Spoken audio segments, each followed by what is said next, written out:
wabarakatuh. Kembali lagi di Ruang Hukum, ruang tempat bicara hukum. Pada kesempatan ini saya tidak sendiri, saya bersama yuris-yuris. Ya, yuris-yuris itu artinya orang yang di sini mendalami hukum atau orang yang di sini sebagai praktisi hukum. Di sebelah kanan saya ada Bang Aan, ya, seorang pengacara. Di sebelah kiri saya ada Bang Kondri, pengacara juga. Di ujung ada Bang Iwan, pengacara Kondantika di Lampung Utara. Pada kesempatan ini saya akan berbicara tentang ubi socies ibius, di mana ada masyarakat, di situ ada hukum. Biasanya rekan-rekan pengacara ini selalu berbicara atau selalu melontarkan kata-kata salam kepastian hukum, kemanfaatan dan keadilan. Nah, pada kesempatan ini saya akan bertanya nih pada rekan-rekan semua. Menurut versi kawan-kawan, apa sih yang dimaksud dengan kepastian hukum? Apa yang dimaksud dengan kemanfaatan dan keadilan? Nah, yang pertama saya mau tanya dulu dengan Bang Aan nih. Bang, ya. Apa kabar nih Bang? Alhamdulillah baik. Baik Bang ya. Mungkin Bang bisa dijelasin Bang tentang istilah kepastian hukum, kemanfaatan dan keadilan itu seperti apa Bang? Minta Bang. Ya, kalau kepastian hukum pertama kita merujuk pada Pancasila ya. Sila kelima, artinya keadilan sosial bagi seluruh Indonesia. Jadi kepastian hukum itu menciptakan seadil-adilnya bagi masyarakat kita gitu. Iya. Ya, seadil-adilnya ya. Contoh di peraturan kita harus taat pada peraturan. Jangan kita melanggar. Nah, itu kalau kita melanggar itu hukum pidana yang ditindak. Yang kedua ya dari segi pemerintah juga harus memperhatikan masyarakatnya. Keadilan itu ya hukum harus benar-benar tegak seperti itu. Kepastian hukum Bang ya. Ya, kepastian hukum. Terus kemanfaatan dan keadilan seperti apa menurut Bang? Ya kalau kemanfaatannya lebih kepada yang disediakan pemerintah. Kalau misalnya masyarakat terjerat kasus hukum, misalnya barang yang dicuri atau apa, ya lapor ke polisi. Gitu. Dan juga setelah diproses di kepolisian, diserahkan itu kepada pengadilan. Pengadilan itulah sebagai tegaknya keadilan. Nah, di situ tegaknya keadilan ya di pengadilan. Seperti itu.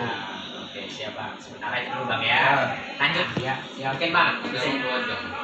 Bisa jelasin ini Bang tentang masalah kepastian hukum, kemanfaatan dan keadilan. Tadi rekan kita AA sudah menjelaskan tuh kepastian hukum seperti apa, kemanfaatan seperti apa, keadilan seperti apa kata rekan kita. Jadi hakim itulah di pengadilan itulah yang menentukan masalah keadilan nantinya.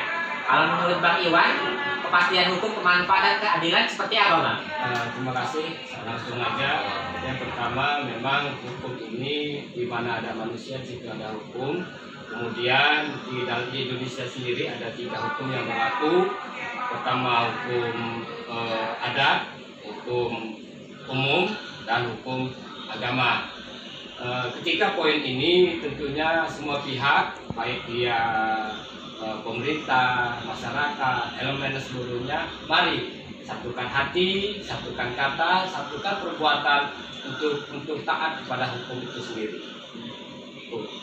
Oke, Bang Iwan, makasih Bang penjelasannya Bang. Jadi ada hukum adat, hukum umum dan hukum agama seperti itu ya, berbicara tentang kepastian hukum. Nah, terakhir ini nih tentang kepastian hukum, kemanfaatan, keadilan dari Bang Kodri. Seperti apa Bang? Oke, maskernya bisa dicopot Bang, nggak apa-apa. Biar rekan-rekan yang nonton video ini bisa melihat. Pertanyaannya berat ya. Untuk apa? Kalau kita bicara tentang kepastian hukum, keadilan dan kemanfaatan hukum, mungkin saya awali kita berangkat dari kenapa hukum itu harus ada. Ada satu apa ya? Mungkin ada istilah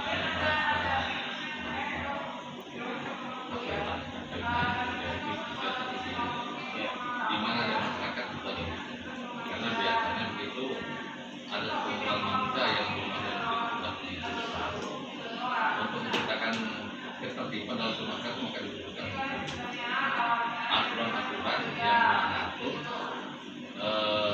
pergaulan atau pergaulan dalam masyarakat sehingga nantinya diharapkan melahirkan apa ya ketertiban dalam masyarakat. Nah, kepastian hukum, keadilan dan kemanfaatan itu kan salah satu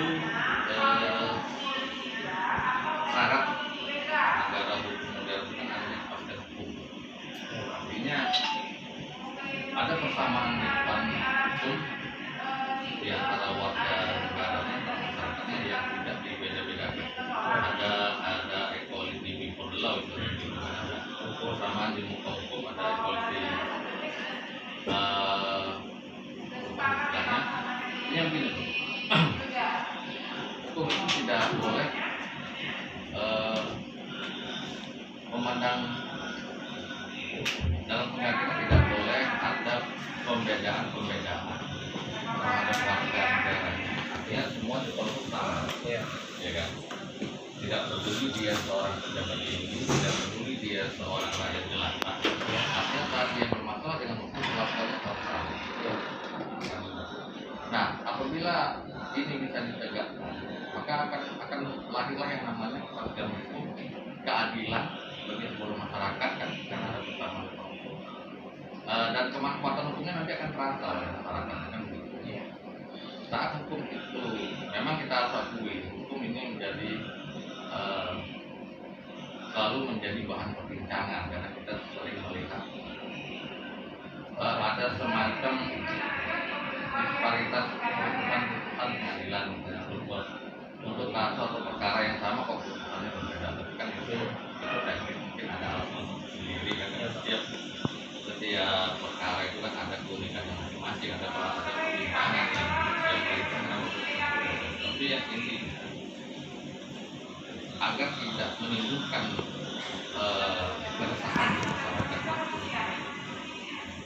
Hukum itu harus tidak boleh pandang bulu. Artinya setiap orang yang bersalah ya harus siap dihukum kan gitu. Tidak boleh orang yang salah dikatakan dia tidak salah. Masalah nanti hukumannya akan seperti apa itu sudah perkara yang lain. Yang penting setiap ada warga negara kita yang melanggar peraturan yang sudah disepakati, ya artinya dia harus menjalani atau bertanggung jawab atas perbuatannya. Artinya kepastian hukum, keadilan dan kemanfaatan saling serangkaian, saling keterkaitan. Artinya tidak akan mungkin muncul lahir kepastian hukum maupun juga tidak ada keadilan. Itu juga sebaliknya. Mungkin itu yang saya sampaikan. Oke. Terima kasih, Bang. Terakhir yang untuk Bang Aan. Ya. Kira-kira Bang Aan, keadilan ini sudah dirasakan apa belum, Bang? Untuk saat ini keadilan yang pertama kita rasakan itu hak untuk hidup. Jadi negara kita ini sudah menjamin hak untuk hidup. Tetapi banyak perlu lagi dievaluasi oleh pemerintah kita tentang keadilan penegakan hukum, karena tidak semua orang merasakan adilnya seseorang itu atas putusan pengadilan. Banyak yang merasa putusan pengadilan itu tidak adil bagi mereka yang merasakan. Belum dirasakan ya keadilan ya, Bang Aan, ya? Secara garis besar saat ini di hukum yang modern, sebagian kecil belum dirasakan.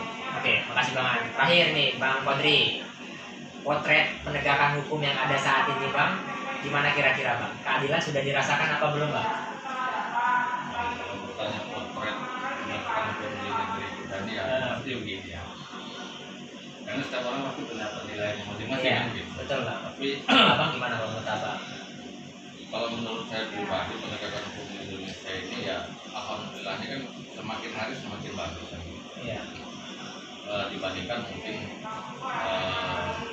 20-30 tahun yang lalu kan. Artinya semakin hari kan pihak pemerintah parlemen kita kan melahirkan peraturan baru yang mungkin gunanya untuk mengatur tata tertib dalam masyarakat. Mungkin belum sempurna, tapi yang namanya penegakan hukum ini kan tidak ada patokan pastinya, karena mungkin melibatkan perasaan dari masyarakat yang mungkin yang terkena masalah hukuman. Artinya pasti ada pihak yang disenangkan, mungkin ada pihak yang mungkin tidak berkenan kan gitu. Oke, Bang Kodri. Secara garis besar penegakan hukum di negeri kita karena kita sendiri mengakui bahwa negara kita adalah negara hukum, Prestat ya. kan begitu kan? Ya. Semakin hari semakin bagus. Semakin bagus. Jadi keadilan ini sudah dirasakan, Bang, ya? Sudah berarti ya?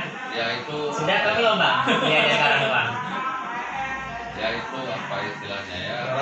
Relatif. Oke, jadi jawaban itu kawan-kawan tentang masalah keadilan. Oke, ini pada kesempatan ini saja yang bisa kita bahas masalah kepastian hukum, kemanfaatan dan keadilan. Mungkin kita akan lanjut lagi tentang masalah istilah-istilah hukum yang akan datang.